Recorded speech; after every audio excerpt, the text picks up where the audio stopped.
Tanta máis gustaríame entrugavos lo que decíamos agora na presentación, ¿no? Que lle el agrorock?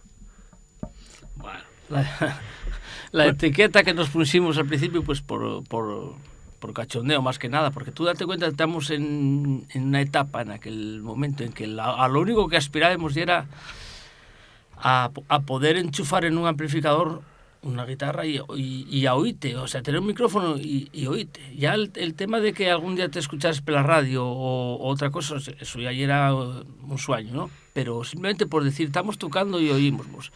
Y simplemente las primeras canciones que tenían lletres, la mayoría de ellos provisionales, lo que se te ocurría sobre la marcha, no es que dices voy a componer aquí un género que iba a ser único, no, lo primero que se te viene a la cabeza. Entonces sí que nos dimos cuenta enseguida que trataban sobre el entorno rural en el que vivimos, y digo, oye, pues en vez de aquí ya estaba muy de moda pues eso, el rock urbano, que no tiene que ver con la música urbana de ahora, claro, el rock de barrio, cazadores de cuero, de barrio, de Madrid, todos los grupos de Madrid, imagínate, de los grupos rockeros que había, casi todos venían de Madrid o de Pamplona y pues nosotros, para diferenciarnos, no pertenecemos a ese mundo de un barrio de ninguna ciudad, sino a una pequeña aldea. Te digo, perfecto, agro rock sonaba como Dios, y de ahí para adelante. Pero bueno, si quieres enterarte mejor de lo que es el agro rock, hay una tesis doctoral.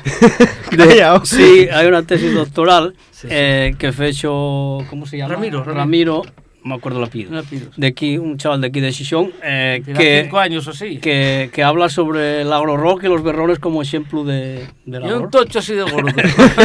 Pero está analizado ahí todos los detalles. Hay mogollón de cosas que no sabía yo que hiciéramos.